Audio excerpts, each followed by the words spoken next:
Hello, everybody, and welcome. Welcome to the Wilson Center.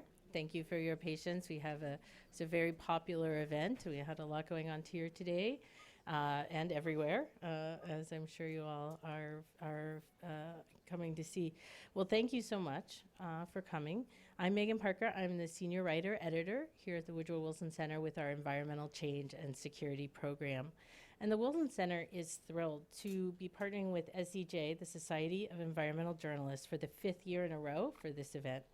And especially this year, we're very pleased to host the launch of SEJ's newest publication, The Journalist's Guide to Energy and Environment 2017.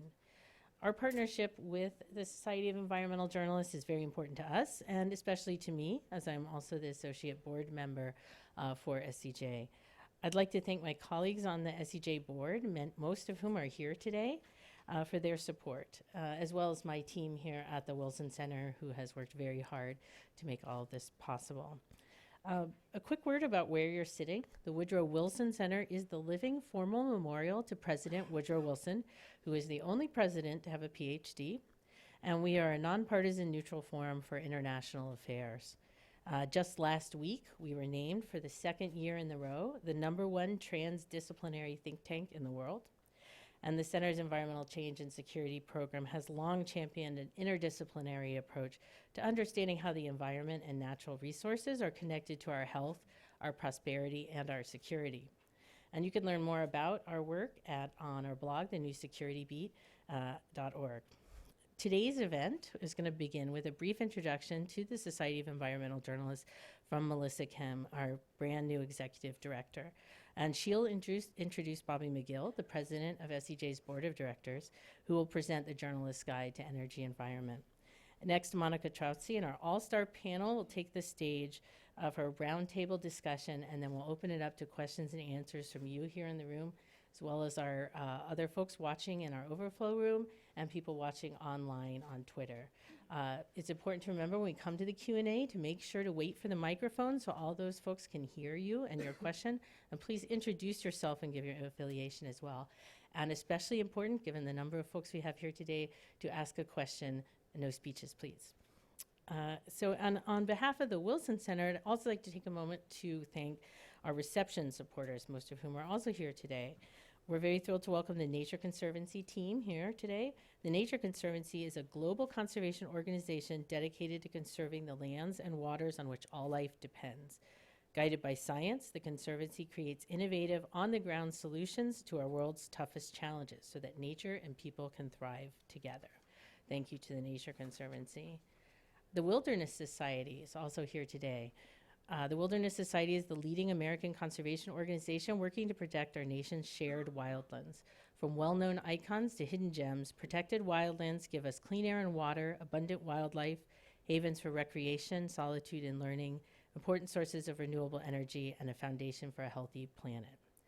And finally, our third supporter is the Environmental Law Institute, which is a nonprofit, nonpartisan environmental organization that seeks to foster innovative, just, and practical law and policy solutions to enable leaders across borders and sectors to make environmental, economic, and social progress. ELI makes the law work for people, places, and the planet. And we hope you all will join us after this event for the reception, which will be on the 4th floor atrium. In addition to some refreshments, we'll also be opening a lovely photo exhibit by SEJ member Gary Brash. Now I'd like to introduce you to Melissa Klem, our new executive director of the Society of Environmental Journalists. Melissa has spent more than 13 years working in development for conservation and human health nonprofits, including the Seafood Nutrition Partnership, the Isaac Walton League, and the Potomac Conservancy. Melissa replaces our founding executive director, Beth Park, who stepped aside this year after nearly 24 years of leadership. She just started in January, and we are so excited to host her here for her first public event. Please welcome Melissa Klem.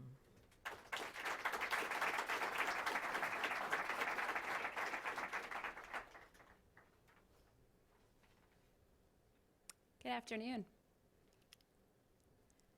Thank you so much, Megan. I really appreciate your introduction. And I also want to say thank you to Roger Mark de Sousa for hosting what's going to be a wonderful event for the Society of Environmental Journalists.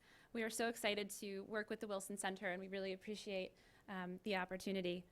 I also want to say thank you, to echo Megan's remarks, to the Environmental Law Institute, the Wilderness Society, the Nature Conservancy as well, and thank you again for your support of this event.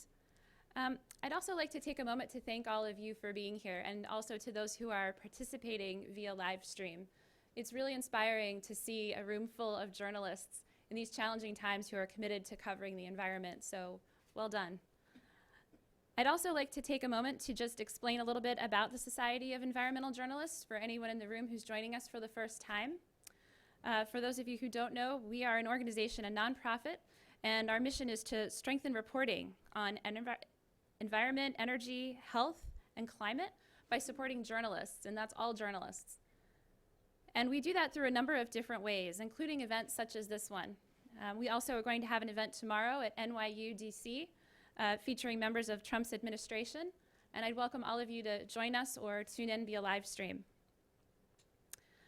I'd also like to take a moment to mention that we're having our annual conference in October of this year. That'll be in Pittsburgh, Pennsylvania, and I'd encourage all of you to consider joining our conference. It will be quite an event this year. And I'd like to now introduce our board president, Bobby Mcgill. Bobby will be speaking this afternoon. He's a senior science writer covering energy and climate at Climate Central in New York. Prior to joining Climate Central, Mcgill covered Western energy and environmental issues as a freelance writer for Popular Mechanic and is a reporter for the Coloradan newspaper in Fort Collins, Colorado. Bobby Mcgill joins us as board president, and I am pleased to welcome him to the stage.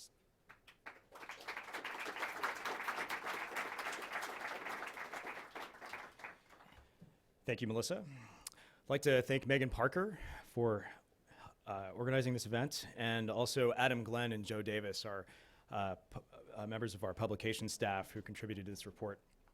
So,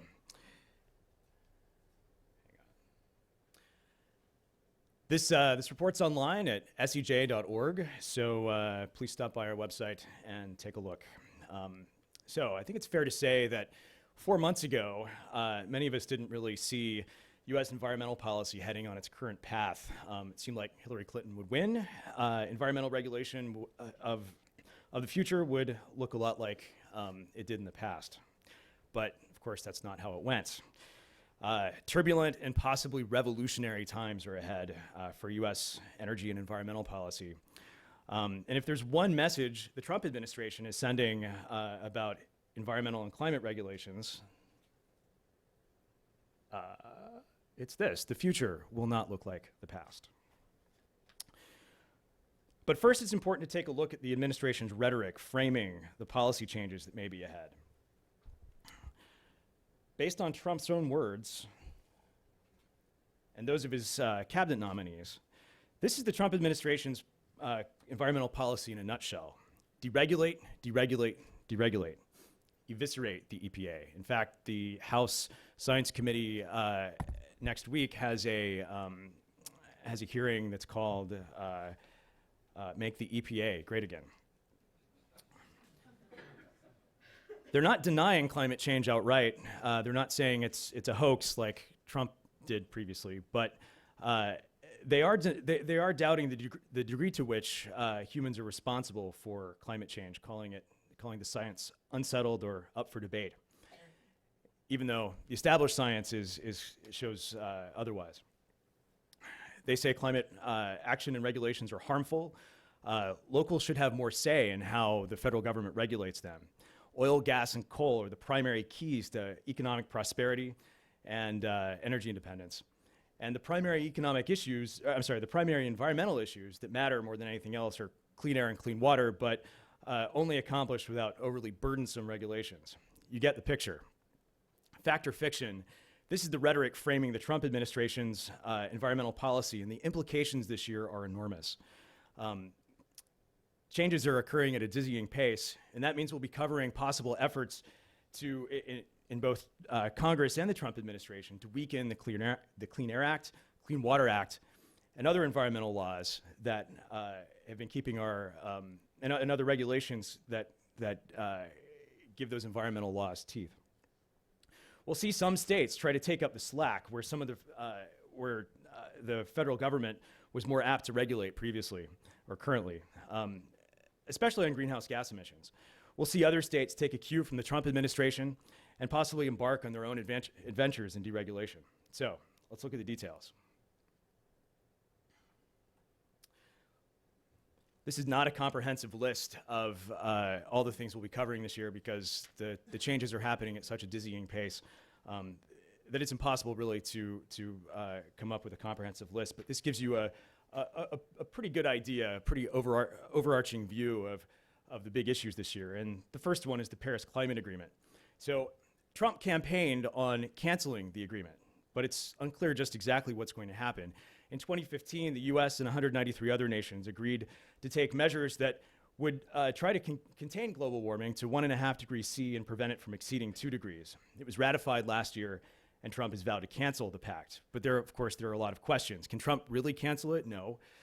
Can he reject and withdraw US ratification? He may try, or the Trump administration may try, but provisions of the agreement prevent him from doing so for another 3 years. Secretary of State Rex Tillerson has suggested that the U.S. should remain in the Paris Climate Agreement, suggesting that the U.S. would be more influential with a seat at the table. But of course, legally, it's complicated. Our coverage will focus on whether Trump will find a legal loophole to jump through and exit the pact, and if he'll make a show of it. And we'll be following other countries that step up and take a leadership role in place of the U.S. And that leads me to the Clean Power Plan. This was Obama's signature energy policy and climate policy, the Clean Power Plan was such a big deal that it lent the U.S. credibility during the Paris climate regulations, showing that the U.S. was serious about cutting carbon pollution. It was designed to cut carbon dioxide emissions from existing existing power plants that run on fossil fuels. And it encourages, encourages those changes through alternatives such as renewables and natural gas. Of course, about 24 states sued and claiming unconstitutional government overreach.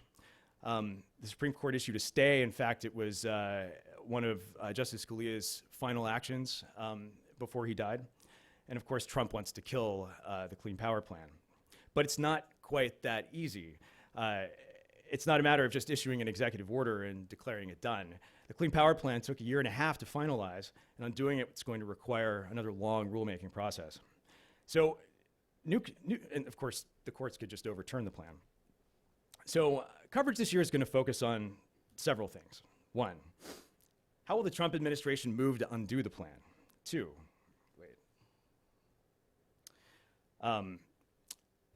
second thing is, how will the court rule? How will the Trump administration defend the plan in court? Well, the EPA may not be able to simply just end the lawsuit by withdrawing from the case because the courts may be unlikely to allow it after pro-Clean Power Plan parties object. The third thing is one of the state's attorneys general suing to stop it, of course, is Scott Pruitt, the EPA administrator nominee. The question is, will Pruitt, as EPA administrator, recuse himself from the litigation? During his confirmation hearing, he said he would not voluntarily recuse himself. He'd recuse himself only if forced to by the EPA Ethics Council. Finally, are the intended effects of the Clean Power Plan already inevitable, at least to some degree? The goal of the plan was to cut emissions from fossil fuel-fired power plants, including natural gas-fired power plants, many of which already comply with the plan. And thanks in part to fracking, cheap and plentiful natural gas has utilities already switching away from coal, which is contributing to power sector carbon dioxide emissions just this last year, falling below transportation emissions for the first time. The next thing is the endangerment finding. So the endangerment finding is, we're going to be watching this because it essentially gives the EPA authority to regulate carbon dioxide and other greenhouse gas emissions under the Clean Air Act. Following the Supreme Court's 2007 ruling that the carbon dioxide regulation could fall under the Clean Air Act, the EPA found in 2009 that CO2 endangers public health because it causes climate change. It amounts to the government's admission that the best science says that human greenhouse gas emissions are causing climate change. That's critical because, as Climate Wire reported this week, There may be movement in the administration to reverse the endangerment finding, which could essentially give legal force to the administration's claim that climate change is either not happening or the science is unsettled.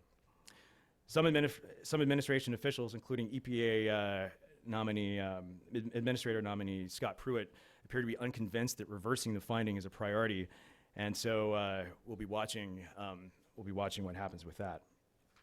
Of course, another thing on everybody's mind is scientific integrity. As one of my Climate Central colleagues reported just last night, the EPA is already trying to disassociate CO2 emissions from global warming on the EPA's website. Subtle changes.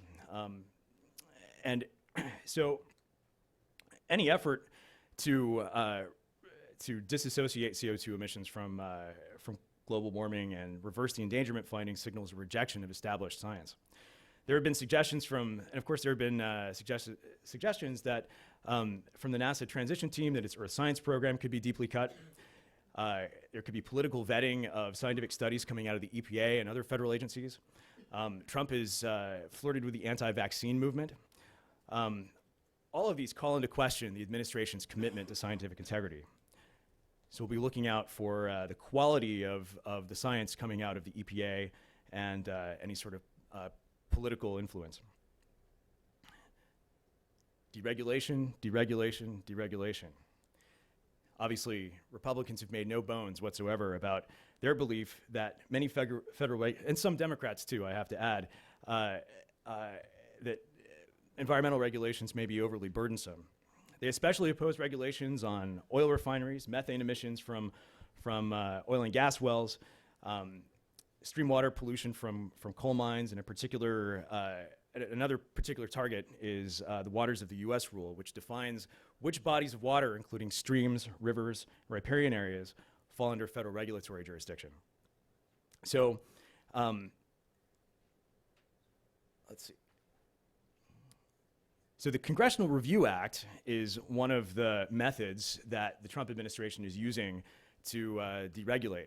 It's a potent kill switch to last-minute administration, or in this case, Obama administration regulations, because the EPA and other federal agencies whose regulations are killed this way cannot write a similar rule. Congress killed, just yesterday, Congress killed an Obama rule protecting stream water from coal mine waste. Trump has also tried to make good on his promise to cut regulations by signing an executive order declaring that for every new rule the administration creates, one must be rescinded, and that's of course called the 2-for-1 rule. I'm sorry? That's right. Thank you for correcting me. A lot of legal questions surround that about wiping regulations away that way. And it's unclear exactly what that will mean for environmental regulation this year, other than it's likely to gum up the gears at the EPA. So watch for the 2-for-1 to stall new regulations. The other thing is, another thing to watch for is moves to restructure the EPA and potentially to hand more regulation to the states. The 2016 GOP platform actually calls for scrapping the EPA and replacing it with an independent commission similar to the Nuclear Regulatory Commission. Now, as far as I'm aware, unless a bill has been introduced in Congress just in the last few hours, there's no moves yet to do that, but it's something to watch out for.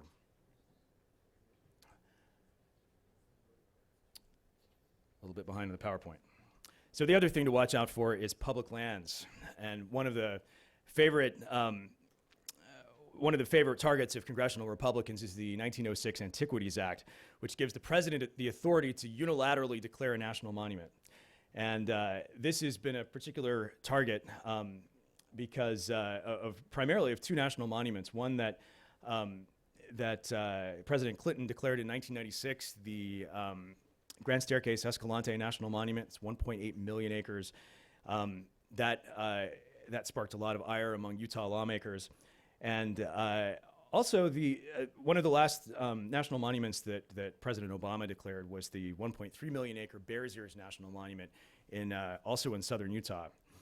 So even though both monuments protect land that is already owned by the federal government, many lawmakers in Utah believe that those declarations sort of amount to a taking of land and preventing ranchers and other land users from using that land as they have traditionally, even though it's already public.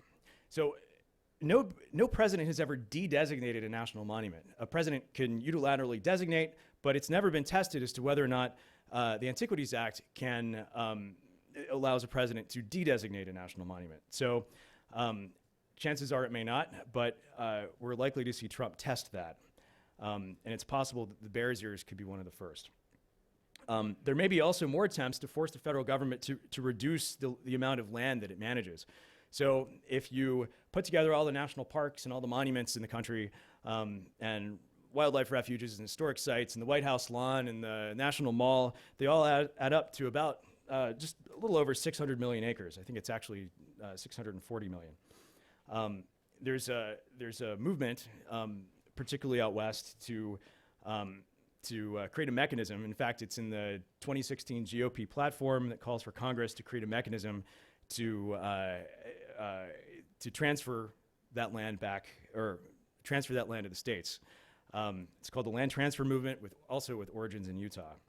So Interior Secretary nominee Ryan Zinke said he wants to keep public lands in public hands, as they say. And a bill that recently landed in Congress, Jason Chaffetz's bill, would have required that 3.3 million acres of land that had been designated for disposal to be actually sold off. But of course, there was lots of public outcry, and he just a few days ago withdrew that bill. So it's going to be worth watching to find out whether or not that's a test to gauge public opposition to the sale of public lands. Of course, there are lots of other public lands issues, including public lands and energy, of course, are inextricably linked. And we're going to be seeing other things to watch out for, of course, are steps the Trump administration might take to reverse Obama administration restrictions on offshore oil and gas development, particularly in the Chukchi and Beaufort Seas off Alaska's North Slope in the Arctic Ocean. And it'll be interesting to find out, to watch to see what sort of roadblocks the Trump administration puts up in front of, if any at all, in front of offshore wind development. So offshore wind this is a very critical time for offshore wind development in the U.S. because the first offshore wind farm became operational just in December off Block Island in Rhode Island. There are other offshore wind farms that are currently in development, but future expansion of offshore wind in the U.S. depends almost entirely on the federal offshore wind leasing program. And Trump has at least been passively hostile to that. Furthermore, there's also Trump's the Obama administration moratorium on coal, which basically was instituted for two reasons. One,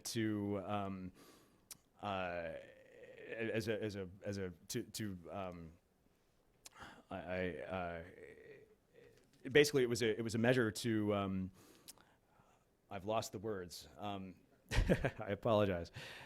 To assess the impact of the coal leasing program on climate change, for one thing, and also to assess the royalties of the fairness of the royalties of that program. Zinke, of course, is very much a friend of the coal industry, and he said that he would take a close look at the Interior Department's review of the coal leasing program. So we'll have to watch for how quickly the moratorium that the Obama administration placed on the coal leasing program will be reversed. So, the road ahead. The bottom line is, it's too soon to say exactly how successful the Trump administration's deregulation efforts will be, but the message is clear. The future of environmental regulation in the U.S. will simply not look like it has in the past, at least not over the next 4 years. And the frenzied deregulatory groundswell that we're seeing is likely to reshape our air quality, water quality, and energy regulations and public lands policy for many, many years to come. Thank you.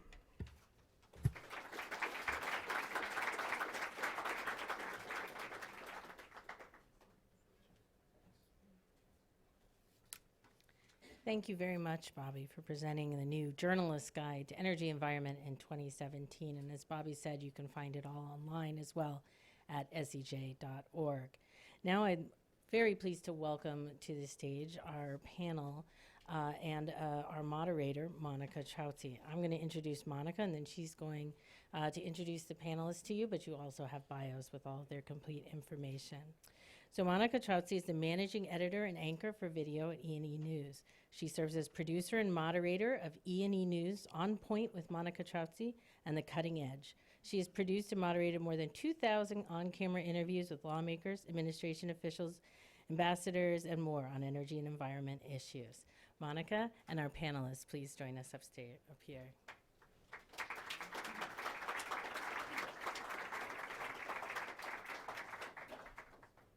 So the panelists will talk for about 30 minutes, and then we'll open it up to Q&A to hear all of your questions. So please be thinking now about your short, succinct, and substantial question to ask these great panelists. Thank you. Thanks, Monica.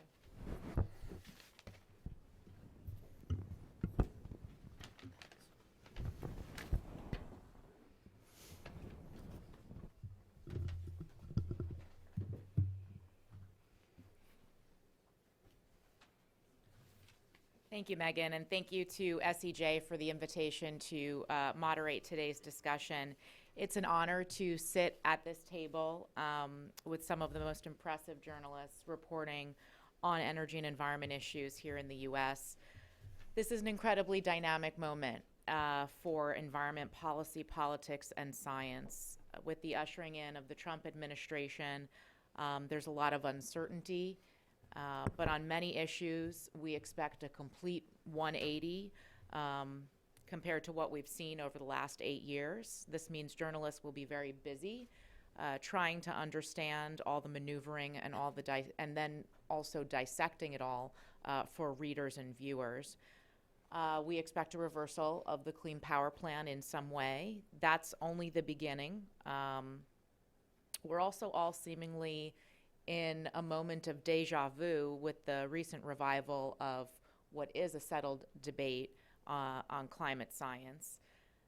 How does that all impact the policies we'll see and the reporting that comes out as a result? So SEJ has brought together this fantastic group of journalists for today's discussion. We're going to begin the discussion with a conversation amongst ourselves, and then we're going to open up the discussion to the audience. We'd love to take your questions. So one by one, I'm going to go down the line, and we're going to ask some specific questions about some of the things that you've been covering on your beat. Seth Bornstein with the Associated Press. Talk to me about the next steps on the Paris deal.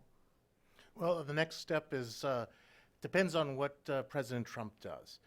But the Paris deal is a done deal right now, no matter what the United States does, because the proper number of countries with the proper emissions approved the deal. This is now I was about to call it a binding deal, but the Paris deal is not really a binding deal. But it is in effect for what it is. So there is, the United States is a partner. President Obama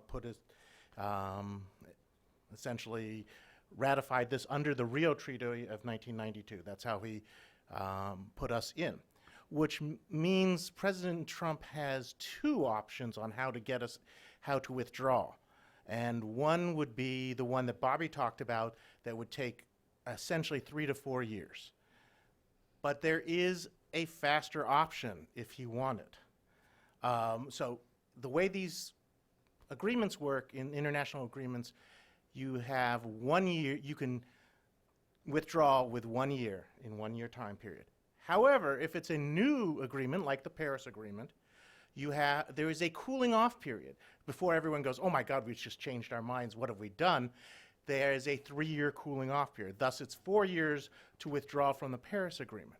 But because President Obama joined through the Rio Agreement of 1992, if Trump withdraws through the Rio Agreement of 1992, he could do that in only 1 year. United States withdrawing does not cancel the Paris Agreement. It continues without it. It essentially cedes, as Bobby said, cedes leadership over to other countries. The other thing is you could just ignore the Paris Accord without withdrawing. There is no, as I said, that's not really a binding treaty. So if the United States doesn't fulfill its 26 to 28% reduction goal, so what? There's no punishment. There is no international climate court out there. What there is other countries will say, well, you didn't do this, so maybe we will not give you the military base, or maybe we will not give you the trade deal you want. This then becomes an issue of trade in negotiations on other things. And that's where it will hit the Trump administration. They'll have to decide how important is withdrawing or not following through on Paris compared to other things. For example, maybe Germany, we want something from Germany. This might be what Germany wants from us. I'm gonna side with Bloomberg BNA. You've been focusing a lot of your reporting on water infrastructure, the Clean Water Rule. Talk a bit about what's next in terms of regulations. How will you be covering the story, and what do you think the most interesting elements are? Sure. So one of the things that I've been saying since I got to the Wilson Center, it's going to be a big question mark. We do not know who is going to take the initiative. President Trump came out repeatedly and said the Clean Water Rule, or the Waters of the U.S. Rule, we're going to roll it back. Great. You can't use the Congressional Review Act on it. The rule was promulgated in June 2015. CRA only applies to rules from June 2016. That's number one. Number two, the real battle is going to take place in Congress. So Senator Barrasso had a bill. He's not planning to reintroduce it this year. Why? Because they need 60 votes to get the bill for a vote on the Senate floor. At the most, if you look at the vote count from last night, the Senate vote count on the CRA, which was, I think, 54-45, something like that, or it might be 55-44. I may be mixing up the numbers, you're but right. roughly around that number. That is an indication of how much support Republicans will get. So they can't get the bill. The third aspect that I'm going to be looking to see, okay, so what are they going to do? The Supreme Court is taken up the question of which court should decide where this rule should be heard. And that's not even getting into what the rule itself does or doesn't do. So therefore, so now what is happening is the Attorney General during the hearings came out and said, well, we want Congress to do something. Congress says we want the Trump administration to do something. So it's a stalemate for all practical purposes. As far as infrastructure goes, again, a big question mark. $1 trillion package comes out, or a plan that President Trump talked about. Yeah, he didn't mention storm drains and sewer drains in his inaugural speech. Well, I don't think any president has done that, but you know, I don't think they're about to do that either. But you know, jokes aside, Majority Leader Senator Mitch McConnell came out on December 12th and said, I'm not sure I like this package. The same kind of deal was done back when President Obama took office by a Democrat-controlled Congress. I want to see what the details are. Now, this particular plan of President Trump talked about tripling the state revolving funds, which provide low-interest loans for water infrastructure, for drinking water, to replace the lines, to build. So again, we're in a stalemate situation. So pretty much it's going to be interesting to see what happens. Long answer, sorry. That's okay. It was a great one. Daryl Fears with the Washington Post. How will Ryan Zinke change and shape the future of the Interior Department? That's a good question. Ryan Zinke, I think, is the least, I guess, disliked cabinet choice of Donald Trump. And he has said, he answered the big question, which was, do you want to sell public lands or give them to states or other entities? And he said no. But he also caused some concern when he followed the, I guess what is a Trump talking point now, that climate change is real, but humans, we don't know to what extent humans drive it. And as has already been said here, we know that humans are driving it a great deal. And so what does that mean? What does that mean for his attempt to open up lands for excavation of coal, more of it, even though coal isn't particularly selling well in the market, and mineral drilling, which is a big deal in the West. I saw just today or yesterday that the Senate is now going to try and reverse some of the protections for sage grouse to give the states a much bigger say in how that bird is conserved. And so when they do that, that could open up the sagebrush to greater exploration, which could basically harm the bird. And the bird is as I understand it, the indicator that the sagebrush is healthy. The sagebrush is huge. It covers 11 states. And that is a big contention in that area. So what Ryan Zinke will do and what Trump will do in Interior, how will they approach the ESA? Will they try and water down the ESA? None of that, we don't know any of that, but that's something that we're gonna aggressively follow. And we've seen, since Trump's been inaugurated, we've started this marathon like it's a 100-meter dash. And so I don't see that easing up any soon as we try and parse out what this administration is going to do. Mike, how do you pronounce your last name? Gurecki. Gurecki, okay. Mike Gurecki with Mongabay. So as we see the U.S. potentially changing its position on climate, what is China up to? And also, going back to the international question, what might we see other countries doing to put pressure on the United States if it does start to back away from the Paris deal? Yeah, thanks for the question, Monica. So it'll certainly be interesting to see. There's certainly been a lot of speculation that China might step up to fill the leadership gap that is going to be left with the Obama administration gone and the Trump administration not only fairly hostile to climate science, but saying that they're going to withdraw. And it it does seem like China maybe wants to lead.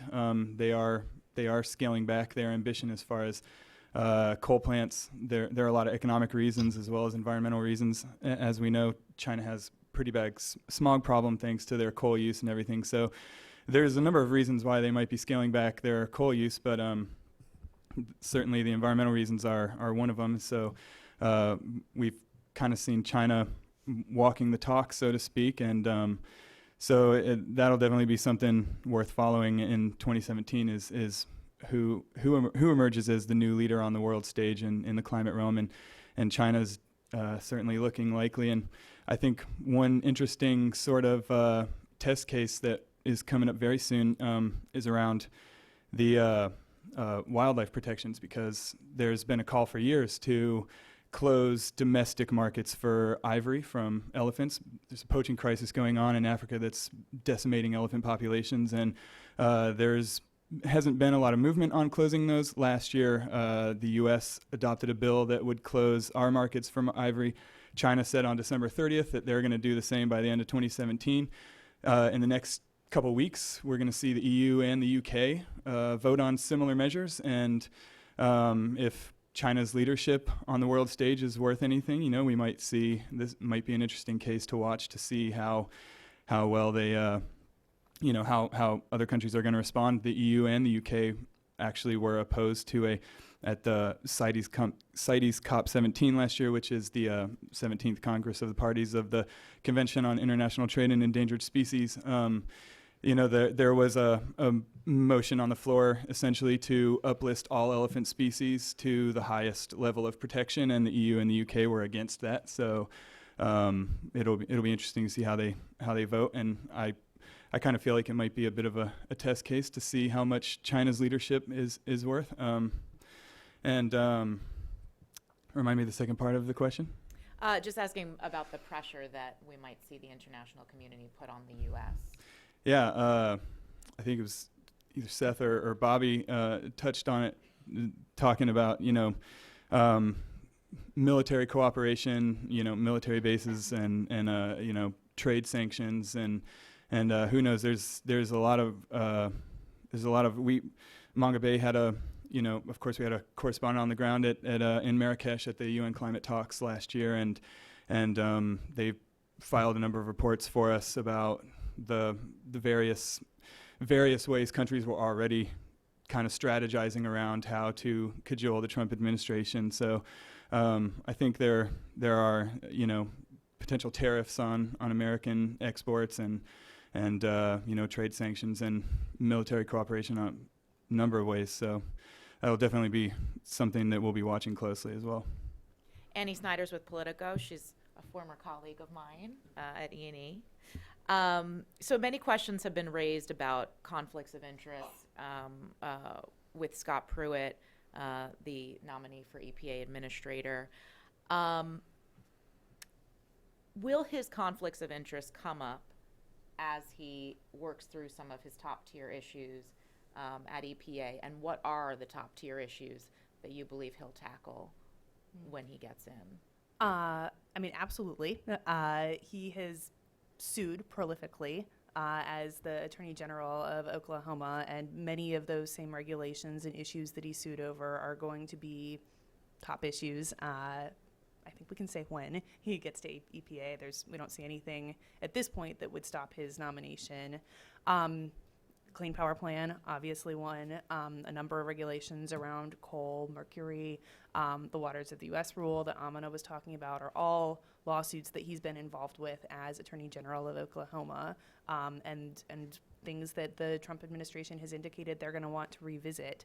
He stands to, I think it was trying to remember which Democrat it was who said this at the press event when they boycotted the vote this past week, but said, he stands to be the defendant, the plaintiff, and the judge on many of these regulations. Now, he said that he's going to follow the advice of his ethics advisor in deciding, whether and when he needs to recuse himself, and so what that looks like remains to be seen, but a lot of the laws around this sort of thing and the rules around this sort of thing were written in an earlier time, written, without this sort of scenario in mind.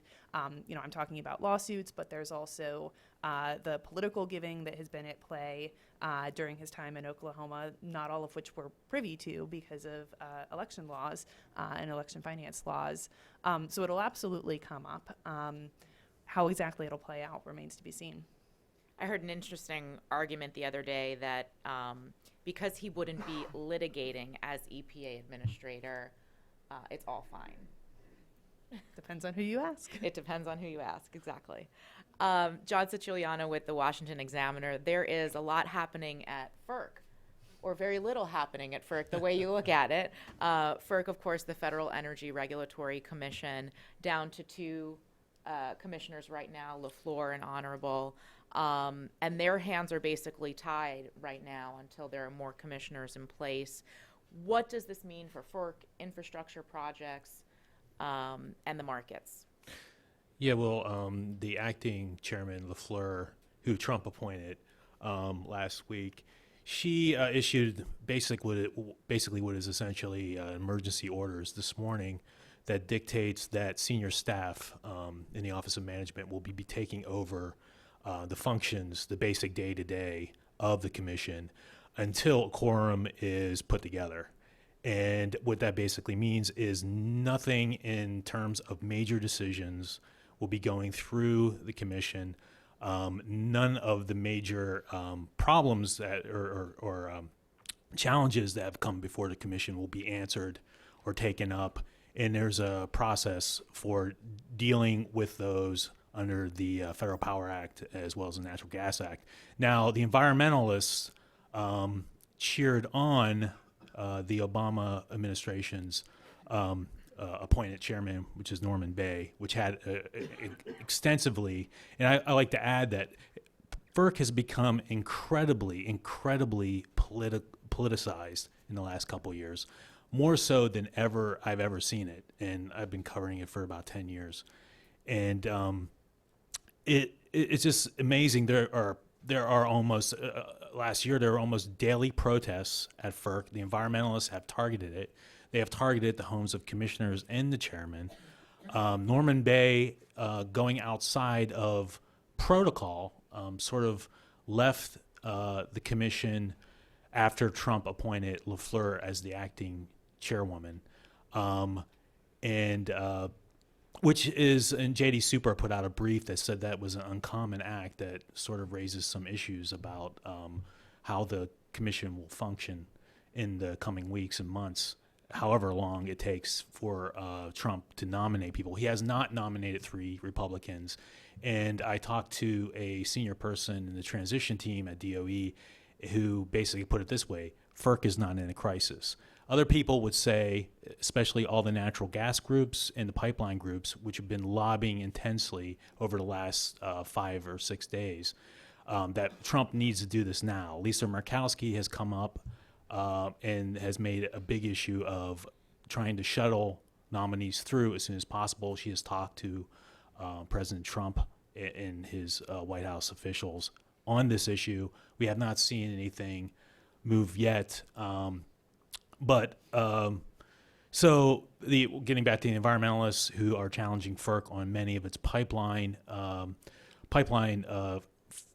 siting priorities.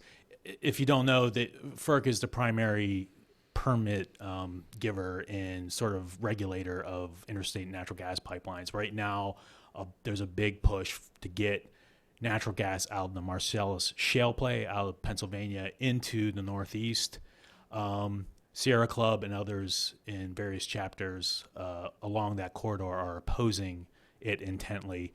There are also natural gas power plant merchant utilities that are also opposing certain state actions, notably Governor Cuomo's zero emission credits or clean credits for nuclear power plants.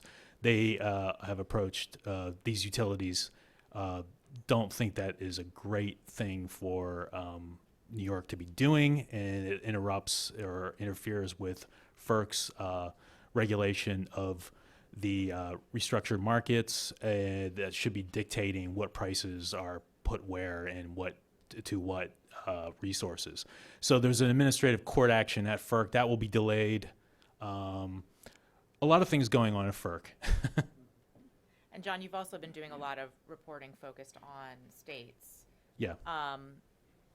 Are states continuing to act on emissions regulation, renewable portfolio standards? Are they continuing to move forward despite the lack of clarity, the potential for the Clean Power Plan to be revoked, and what are we seeing states prioritize? And this is all sort of right before the National Association of Regulatory Utility Commissioners Correct. has their meeting starting next week. Yeah, I've talked to the heads of all the major energy regulatory and state energy offices, trade associations, who will be meeting beginning on Tuesday with NASIO, the state energy offices, and then NARUC the following week. NACA, which is the air regulators, have just had their board meeting to set their priorities. They're all stating that they're all basically not working on climate change. Their meetings and their agendas are pretty devoid of climate change. Given that they are, I know the head of NARUC is emphasizing that his state has decarbonized through natural gas. And we're seeing a huge rush to building natural gas power plants up and down the Northeast and in Pennsylvania. And we'll continue to see that. At the same time, Pennsylvania, who the commissioner or the head of NARUC, the Regulatory Commission Association, is also from a state that has an RPS, a Renewable Portfolio Standard. It's been a while since I looked at PA's standard, but that basically is a requirement for utilities to produce or offer some amount of electricity that is renewable. They see that as a priority. The state energy offices, which are ran by the governor, see many of the offices at DOE as priorities to keep open because they rely on a lot of the funding that comes out of them, and a lot of that funding supports renewable energy. So they're backing away from the Clean Power Plan, but they're going forward with whatever is working in their states, and that's renewables and natural gas. It's remarkable what a difference a year makes. Last year's NARUC meeting was Yeah. all about the Clean Power Plan. Yeah, exactly. Yeah. It's on a hiatus. That's what Powelson told me, the head of NARUC. Yeah. We don't know how long the hiatus is for, though. Yeah, yeah, right. I'm going to talk a bit about the conversation that we saw last year regarding money to Flint and how that will make its way into the conversation on the Hill this year. Well, the Congress just passed the Water Resources Development Act, but it has a fancier name with the acronym of WIIN, and I can never remember that acronym. So anyway, they gave money for Flint, and the bulk of it was going to come out of the state revolving fund programs. Here's the clincher. Flint has not yet applied for that money. EPA sent a gentle reminder to Flint end of December saying, the money is there, you can apply, here's the procedure. And it was, I think, between Christmas and New Year's Eve. As of yesterday, our correspondent told us that he called up Flint, said, oh, we haven't yet applied, but we are planning to do it very soon. So what I'm told that they have, the state has started a lot of the projects. They asked for about $50 million to replace the lead lines. And, but, as far as the actual work, I think it's being done, but they haven't yet received the money. All right, I have a question for all of you. I'm going to ask it, and then we'll go down the line. What should be a top story this year, but will be overlooked?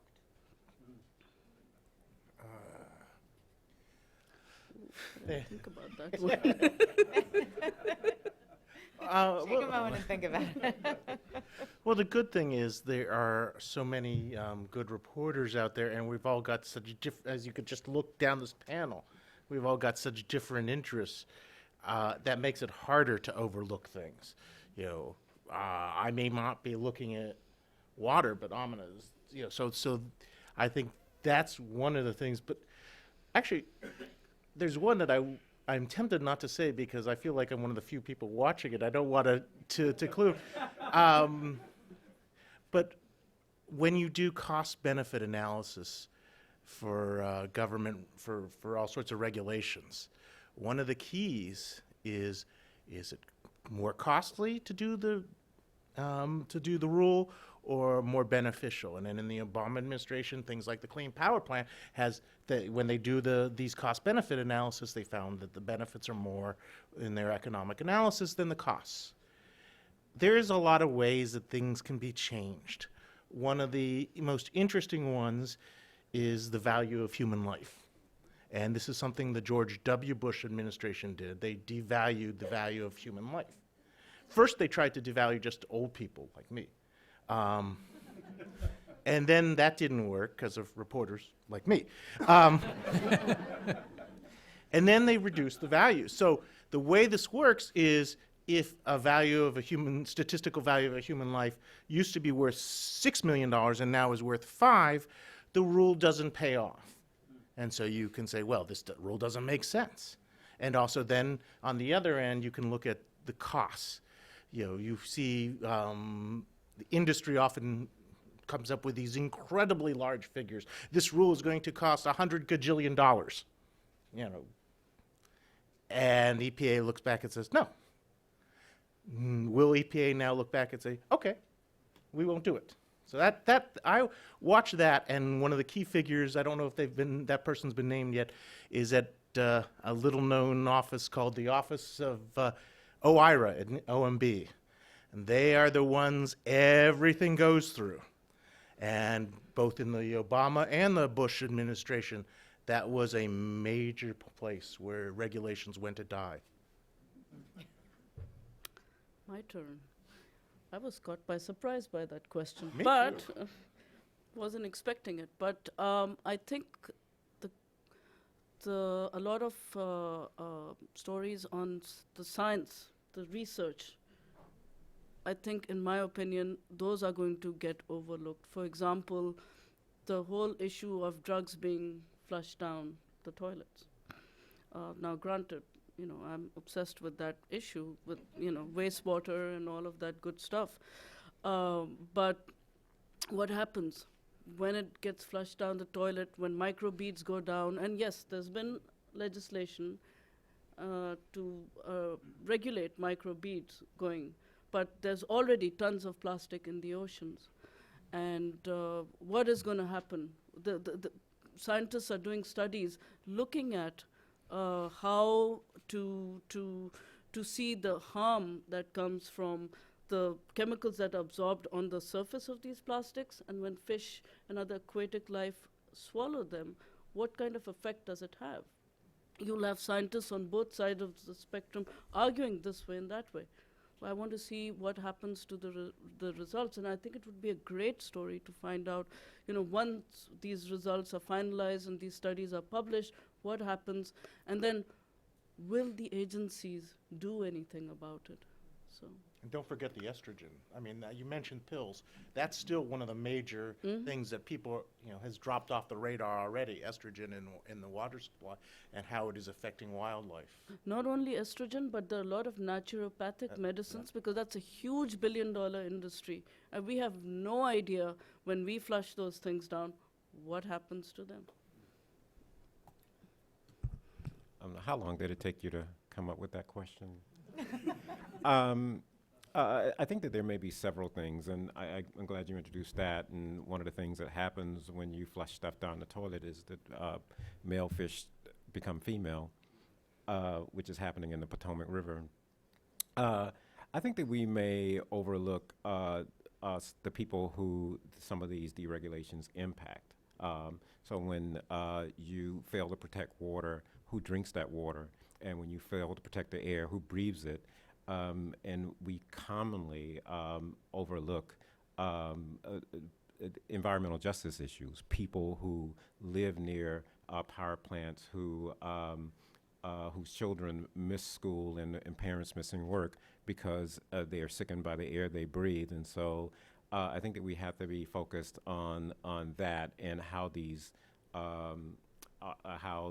rules may impact people. And I'll keep that answer short. I feel like with everything going on in the U.S. right now with the new administration and everything, it's going to be a very lively year here, and anything not directly occurring or impacting America is going to not get as much play in America for the next possibly 4 years, who knows. So as someone who does a lot of reporting with more of an international focus on wildlife and forest conservation, I feel like pretty much everything I report on is probably going to be an ignored story this year. But it does impact us all the same. So I obviously would argue that it's well worth paying attention to. I mean, the Paris Climate Agreement includes the UN's mechanism, the reducing emissions from deforestation and forest degradation, REDD+. It's a standalone article. Deforestation is about 10% of global emissions right now by the most current estimates, and so it's going to be really crucial to halting climate change that we keep forests standing, and all the major rainforests in the world are facing pretty severe threats. So you don't see a lot of reporting on that necessarily, normally. And so with everything that's going to be going on, I fear that a lot of those will be kind of further marginalized, at least here in the States. And, same thing with wildlife conservation. Biodiversity is crashing across the globe. And I think we're going to have bigger immediate fish to fry here in the States. And so I don't think those issues are going to get a lot of attention when they probably should.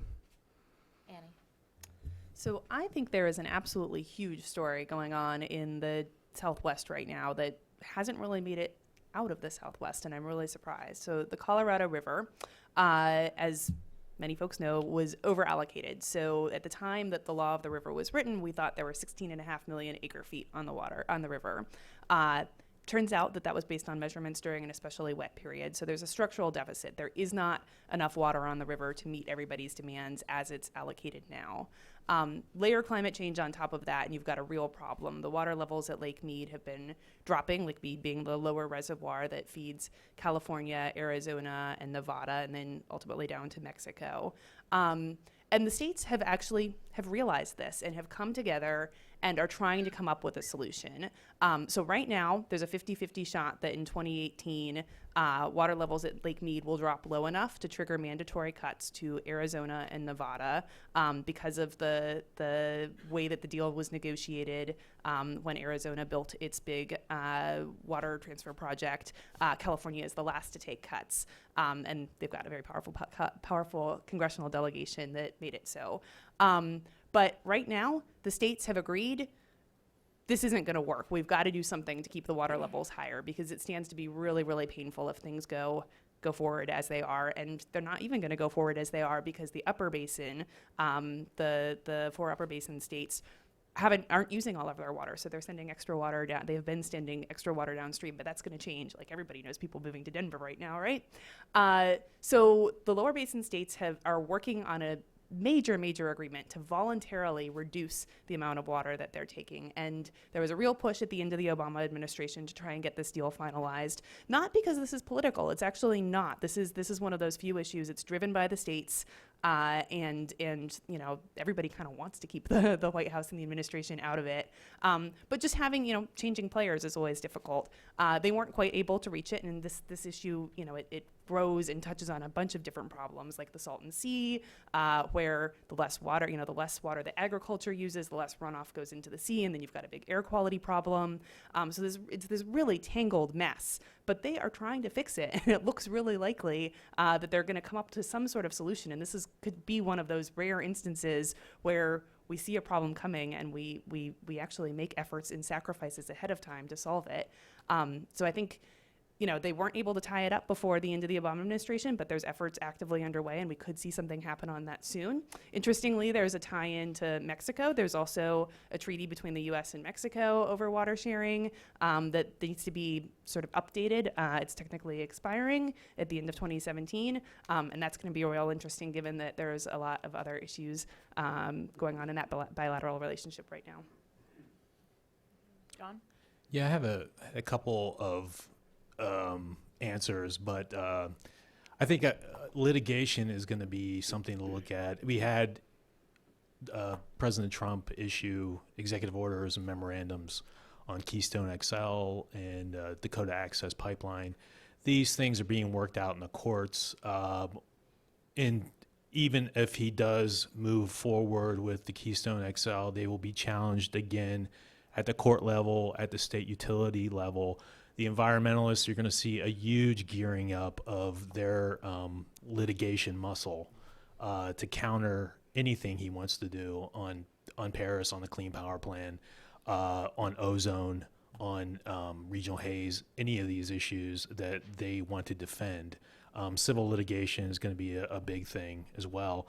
Also, State Department, new industry advisors there. Rex Tillerson's company has been outside of the FACAs at State Department. The Obama administration sanctions committees over there, the industry sanction committees that advise the bureaus, the industry bureaus at State Department, have been lacking, haven't done anything that much in the last 4 years. It'd be interesting to see what happens with Tillerson back in there. what happens with sanctions. Of course, a lot of that, a lot of sanctions impacts subsidiaries and how subsidiaries are used by oil companies and other energy industry players abroad. Trump is also talking about, he wants to pull back away from OPEC under his America First energy plan. But he also wants to re-engage with the Gulf countries on some kind of strategic energy broad strategy that involves terrorism and energy, which no one knows what it means exactly. It's interesting, though, and some of the advisory committees were advising some of the undersecretaries under Obama at State Department on how to approach Gulf countries. And there was talk about re-engaging them on helping refugees and doing other things with tourism and things like that. And all of those, if you search for those dialogues with, I think it was one with Emirates and Oman and some others, they are non-existent on the State Department website. So he's looking to re-engage the Gulf, but not anything near, it doesn't look like anything near what the Obama administration was trying to do. Also, the RFS, renewable fuel standard, and ethanol. I think he's suspended the RFS under his one of his first executive orders for a month. The ethanol industry is trying to keep an optimistic shine on that, but we'll see what happens. There's also things with Aliso Canyon. I don't know if you are familiar with that in California, and the possibility of outages. California is introducing a lot of solar. They also need a gas supply to undergird that. Also, just one last thing, and I'm sorry if I'm taking too long, but I think there's a lot of illusions that somehow Trump will come. I think more and more each day those illusions are fading, but that Trump will somehow come forward with some kind of less strict climate program or agenda, like Bush tried to do. He didn't want regulations, so he put out a technology marker, hydrogen fuel cell cars, stuff like that. Maybe they weren't serious, but he was attempting to do that. And I think people are like trying to figure out, well, Trump could do this and he could do a technology thing. I don't think we're going to see that. That's not going to come to light. Even on things he likes, like clean coal, people are kind of up in the air whether or not he's really going to bolster the clean coal programs at Department of Energy. In fact, it could be the opposite. There's news and reports that he's maybe shutting down the Office of Fossil Energy at DOE. So it's kind of gear up for, he's not going to have a climate policy. There's not going to be a clean energy program under Donald Trump. I think that's what it's different from what we've seen in the past. And I think that's something that maybe is creeping up on some of us, environmental and energy reporters, that we're trying to sort of track. Oh, come on, give him a chance. It's all rhetoric. I don't think it was rhetoric anyway. There is one other. Sorry, now that I've had a little time, one other most likely ignored story, and it's happening right now, is the Arctic is just going nuts in terms of warming. Every day there seems to be some new data that just you look at it and it just blows your mind. It's supposed to have eased off by now, but it hasn't. So if this continues, it doesn't get the attention because few people live there, but it does affect climate everywhere else, especially the jet stream. So and also it's one of these things, we said the Arctic was going nuts last month, why write about it now? So that's one thing to watch, just to keep an eye up north. We would like to open the discussion to the audience and take questions. So I do ask that you grab a mic, and we have folks in the audience who have microphones, and they will pass one to you. And also please state your name and affiliation before jumping into the question. So we can start here. Thank you. Thanks to a great panel. I'm Roger Mark D'Souza. I direct the program here at the Wilson Center, and we're really delighted to host you. One of the things that we are looking forward to this year is we've been told that the the government must submit to Congress a global water strategy. So this is an opportunity where the administration must talk about how it will deal with the management of water resources globally. I wondered whether you can comment on the prospects for that this year. Looking at you. Looking at me? Yeah. Fantastic. I think it's going to be talked about, but they passed the water resources bill, and I think there's gonna work is gonna happen on it, because water shortage and water scarcity is a huge issue. Thank you so much for bringing that up, because I was gonna tee off what Annie had said and talk about the fact that global water availability, accessibility is a huge issue. There are going to be, and those could lead to disputes. I believe there was some story that I read recently or I heard on NPR about water shortages in Yemen, for example, and the disputes going on between India and Pakistan and India and China, and disputes happening in the Middle East over water accessibility and how to manage it, and then you have, on top of that layered, you have corporations going in who need water. For example, you have big companies like Nestle and Coca-Cola and all, and how they're working with the locals to find a balance. And we have these World Water Week every year where these issues are discussed.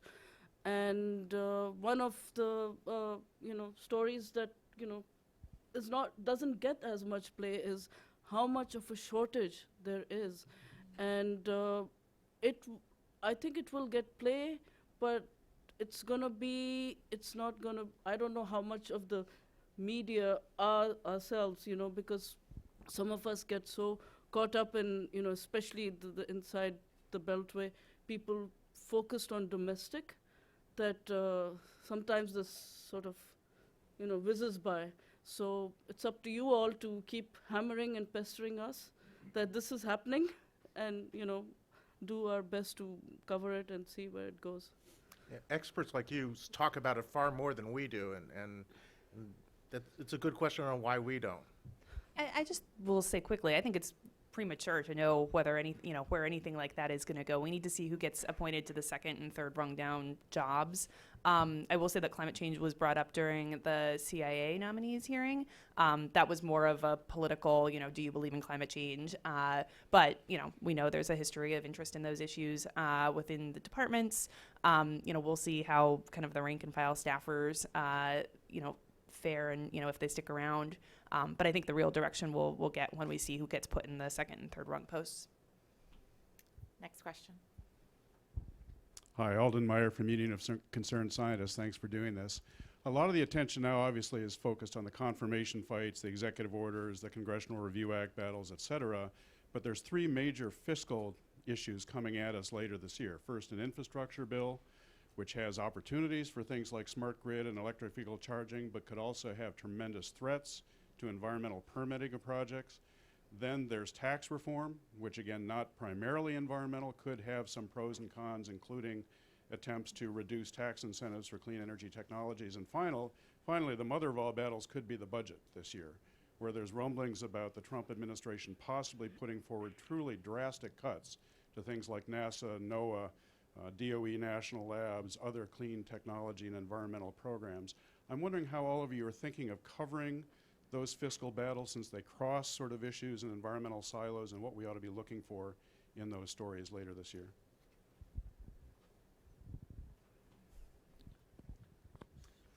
You named the big ones, and those are absolutely, major issues that are going to be driving what happens on Capitol Hill. You started with the infrastructure package, but that's invariably tied to the tax one. I will just say that at Politico, we are approaching the possibility of infrastructure package very skeptically. You've got to have a pay for. Democrats won't say you do, but to move it through this Congress, you'd have to have a pay for, and it just remains to be seen, whether anybody even wants to have that conversation. There was a hearing this past week, and there's a hearing next week on infrastructure. It's the new administration's interest there. It's unclear whether or not members of Congress are actually share that interest, or and how hard a Trump administration would push to move something like that forward. But those are absolutely going to be the battles that are shaping what's happening on Capitol Hill. I think your point about the budget is an important one. It's certainly something that we're tracking at E&E. I mean, there are conversations happening, people coming out of the transition, suggesting that EPA could see dramatic cuts. And, you have folks like Myron Ebel, who was with the transition but is no longer working with the administration, but suggesting some very, very aggressive cuts to staffing at EPA. Also, sorry, you were going to say something? Go ahead. You mentioned tax reform. A lot of the water sector is looking at retaining the municipal bond exemption, which they use to get a lot of pay for the lot of the water infrastructure, replacing the pipes, the sewers, the et cetera, you name it. They are worried that might go away, and so there's a lot of emphasis, and there's going to be possibly, you're going to see stories at least coming out from Bloomberg BNA looking at that aspect of it. And as far as the infrastructure package goes, I totally agree with Annie that it seems a bit iffy, also because it's become such a politicized issue. The Democrats came up with their counter-proposal, but they didn't give details. They said $110 billion for water infrastructure. They said states get more flexibility, but they didn't say how they get flexibility. Does it mean forgiveness of interest? Does it mean, what does it mean? Nobody knows, and I've spoken to a whole bunch of people. So I think the whole issue is we need to find out what the administration, once they lay out their plan, once they come out with their budget proposal, which I understand is not happening till at least March. April. That's or April. So that's when we're really going to find out what exactly the new administration has in its mind, and then you start getting the reaction from Congress and how they're going to tackle it. Yeah, I just wanted to add one thing. I think a lot of that, what the priorities in the infrastructure bill, whatever that may be, will have to do with a lot of how the agencies are funded. A lot of the states are going to be pushing in the next couple weeks for Trump to be very explicit in saving a lot of, for example, the Energy Department, the Office of Electricity. They're very concerned about cybersecurity. States have invested a lot of money into cybersecurity, and they want the government to be there. Also, nuclear waste is another big issue, and pipelines, all that stuff that will be possibly also an adjunct to an infrastructure bill, but who knows yet. We have a question. I'm not sure if it's from the overflow room or from Twitter, but I think it's a great one. How do you report in this world of alternative facts and also climate science denial? Is it challenging? Well, you report the facts. You report, here is the data. Here's what the scientists say.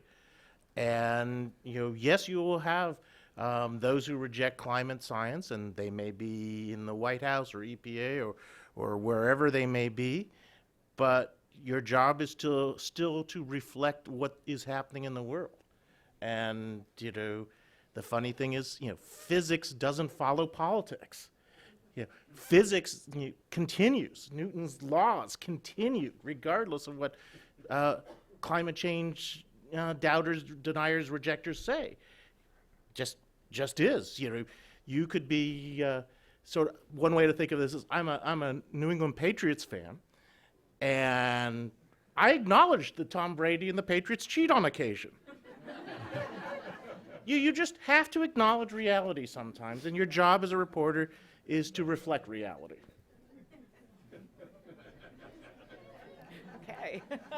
Well, I think that one of the things that we have to be on the lookout for is how this administration might try and diminish some of the science that's coming out.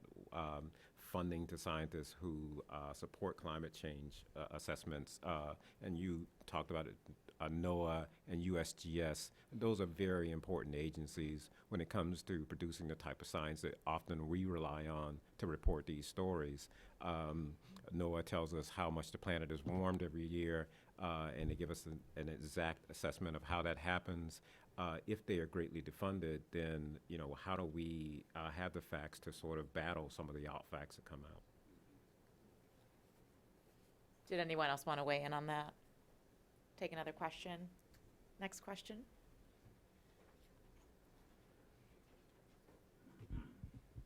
Hi, I'm Cheryl Hogue with Chemical and Engineering News. And one issue that hasn't come up that I think will also be ignored is the last year that Congress passed and Obama signed into law the revised Toxic Substances Control Act. It's the law that nobody knows.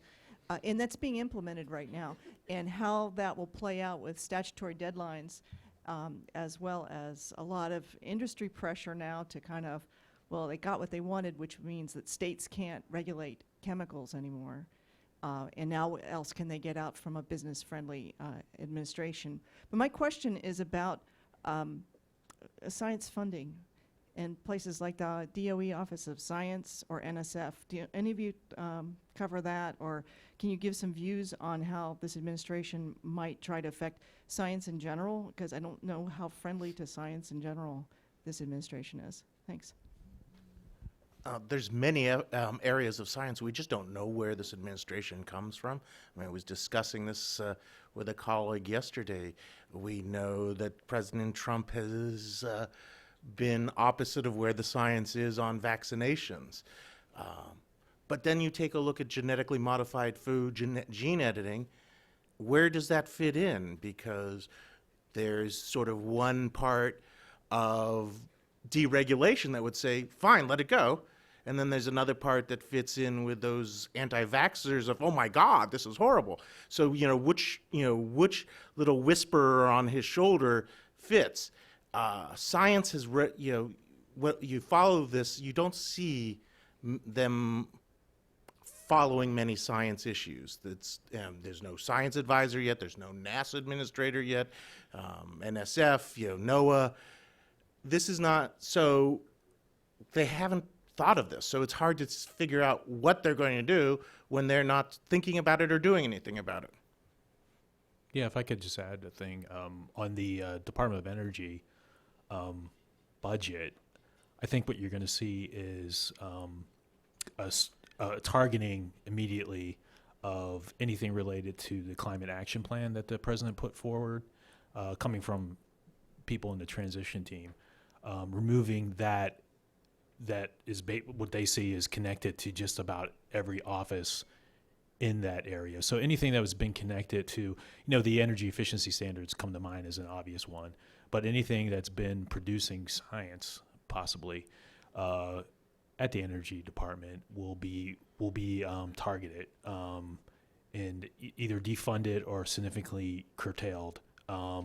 Mission innovation is probably another big target, which was a high priority in the Obama administration. So you should look for that being cut significantly, not cut, removed. Yes, right here. Yes, I'm John Schilling, Senior Advisor at the Millennium Institute.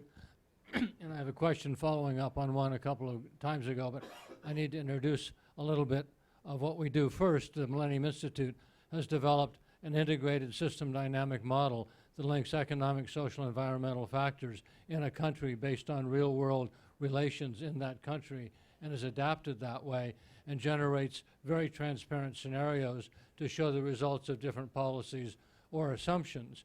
And one case we did with our USA Energy model 11 years ago was showing what would happen when the fuel efficiency standards were increased, because that was very contentious in Congress. and the model showed that it helped GDP grow faster and create more jobs. And a number of congressmen then used it to convince other ones to go ahead and support the bill which passed. And the model explained why, which was, without going into the details, basically, if your car is more efficient, you spend less money on gasoline, and since gasoline was marginally imported, that would reduce imports. You'd spend more money on other products which were made in the United States, so that caused jobs and GDP to go up. We've also included in adding renewable energy in a number of countries and many other factors, and look at the things. And adding renewable energy creates more jobs than you lose in the fossil fuel industry. Would you mind getting to your question? Yeah, the question is, would this kind of a tool, which is very transparent, generates graphic scenarios to show the results, be a useful tool for the kind of reporting you're talking about to demonstrate and illustrate the real, not only scientific, but social and environmental relations that have to be protected, and getting that message out to the public, and not just saying, well, we'll create more jobs in coal, and ignoring all the other things, saying, no, take account of all the other factors that you need to do. We can provide a lot more information about this. Okay, if that could be a useful tool for reporting, but you are dealing with a group of people, some of them are now in government, who don't buy into computer models of any kind because of climate change models. So if they don't like the outcome, they're going to distrust the process. And that's, I think, one of the issues you're going to see. But for those of us who understand science and economics, those are very useful. But once you get into places where if the answer isn't what they like, they're just going to say no. It did work in Congress to convince the people. Thank you. All right, so the next question, let's see, right here.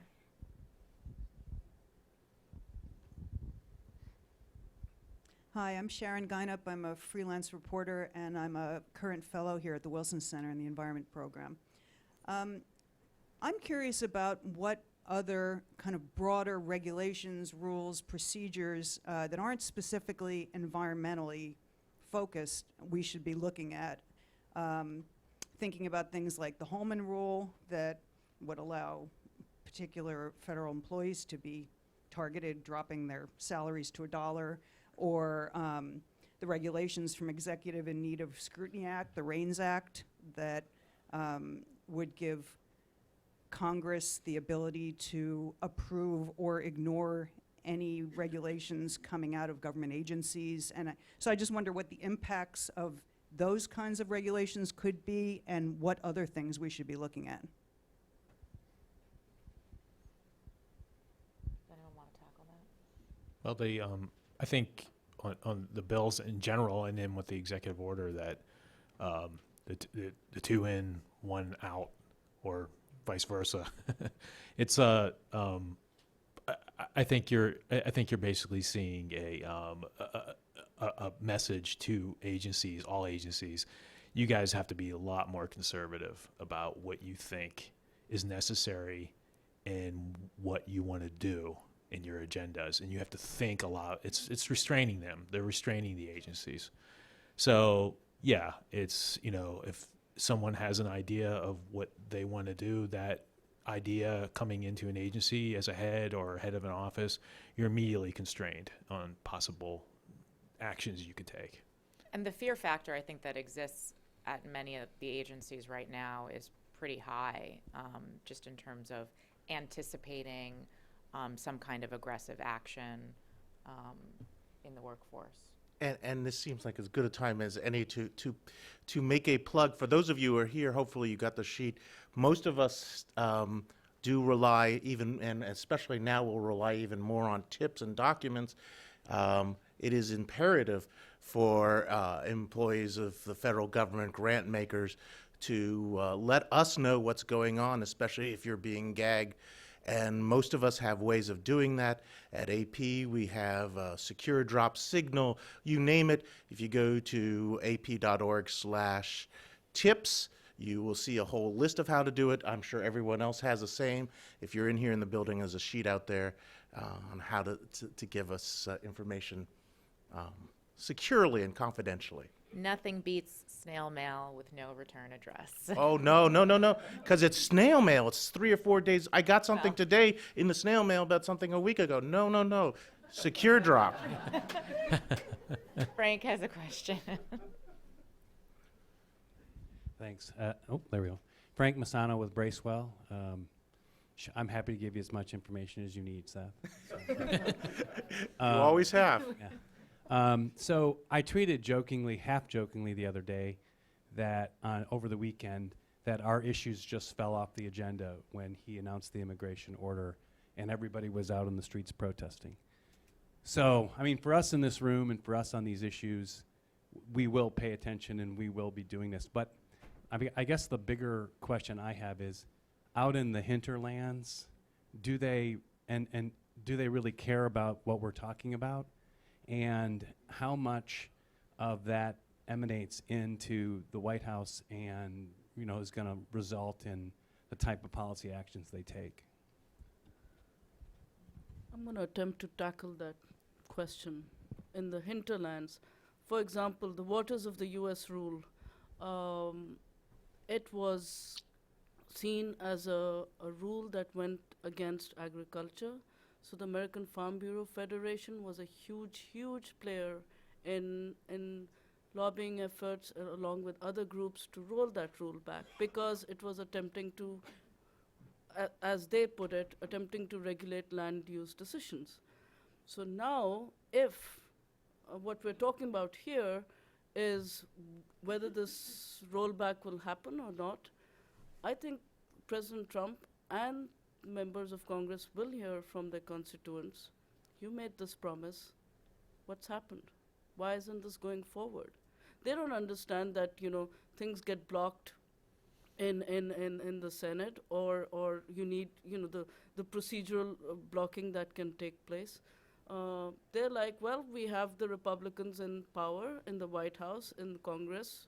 Why isn't this happening? I'll say I think it's going to, these issues are primarily local issues for people. I think that when an environmental challenge becomes something that folks feel locally, that's when I think folks will start hearing about it, when they'll start reaching out to their lawmakers. And we've seen that play out politically. I mean, watching, the Pruitt nomination, on one hand, you've got, Scott Pruitt up there, as Trump himself did, saying, protecting air, protecting water, we're going to return the agency to its fundamental mission. They recognize that that's most fundamentally what people care about. At the same time, who came out to the nomination hearing? Who were the audience members that were eventually this after lunch allowed in?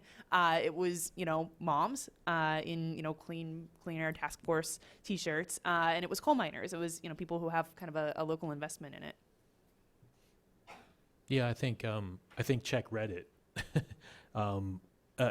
Just the CRA stories that I've filed in the last 2 days have generated a huge amount.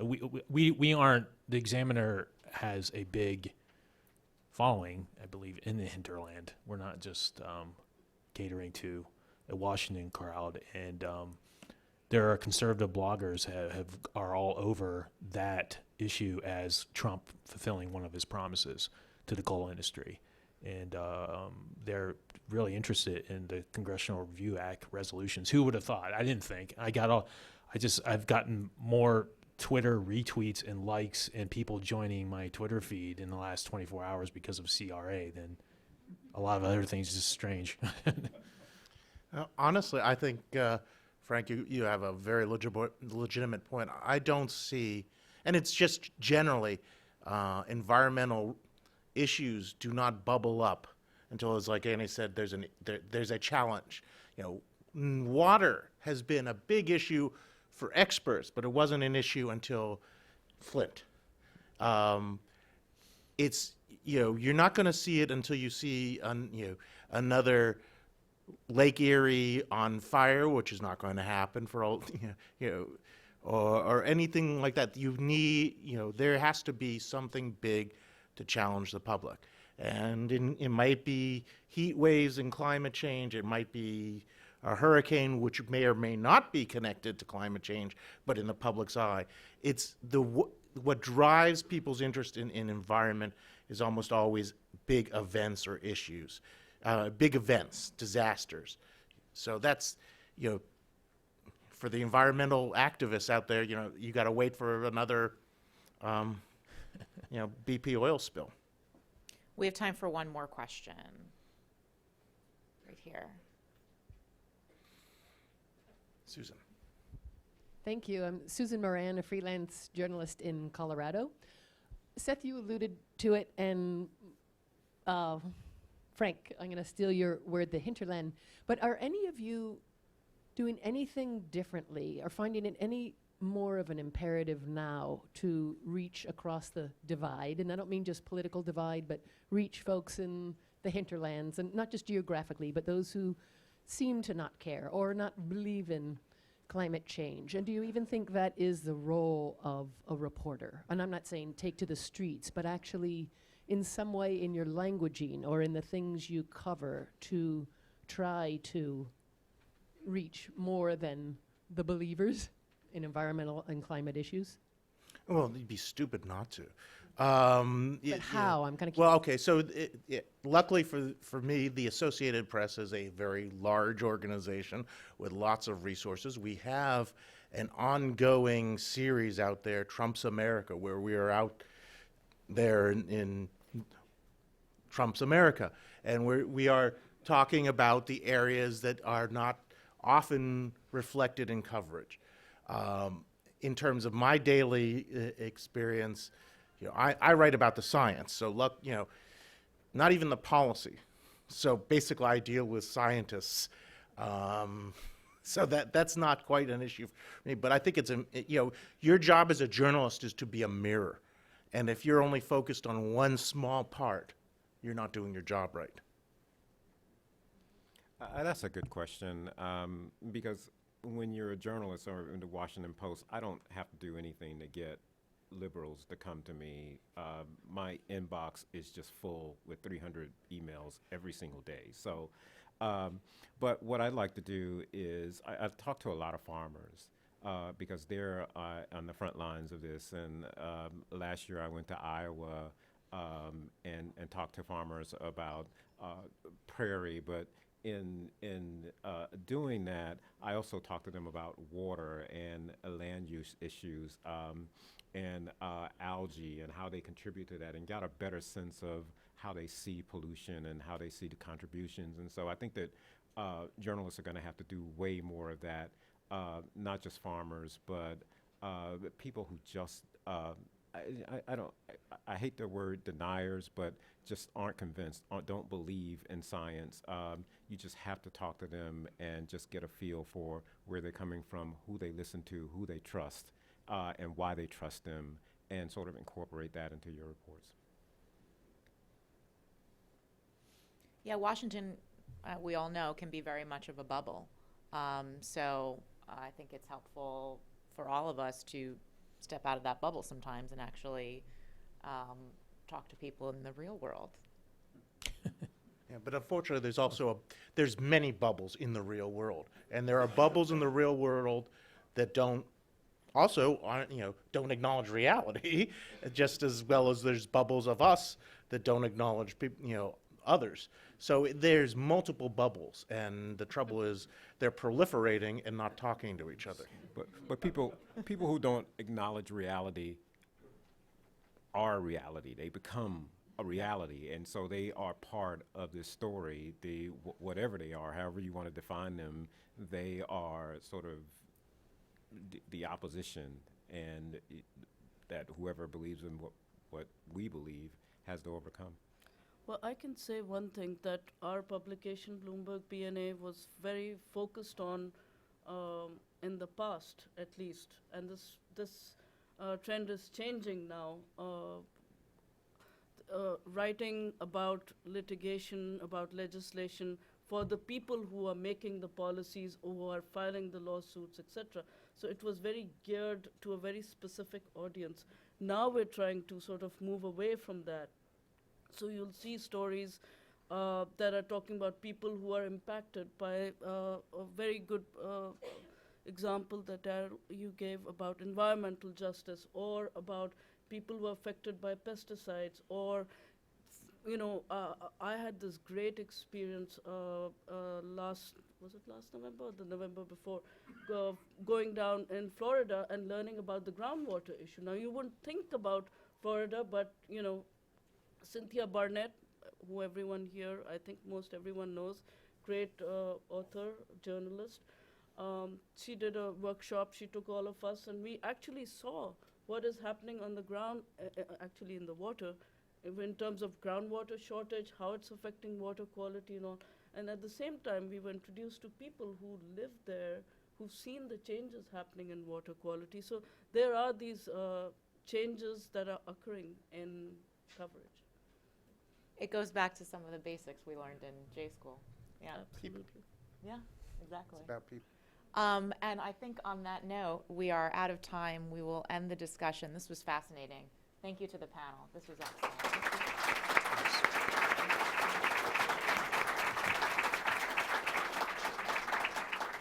And let's thank Monica as well, who Twitter is dubbed the best.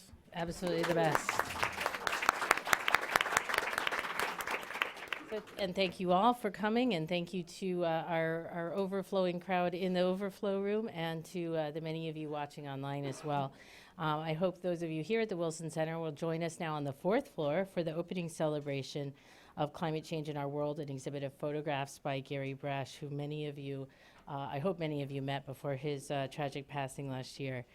This exhibit would not have been possible without the support of the International League of Conservation Photographers and the Karuna Foundation. And thanks once again to our reception sponsors, the Nature Conservancy, the Wilderness Society of Environmental Law Institute, and please join us downstairs on the 4th floor. Once again, thanks to our panel and to Monica and to Bobby and Melissa. Thank you.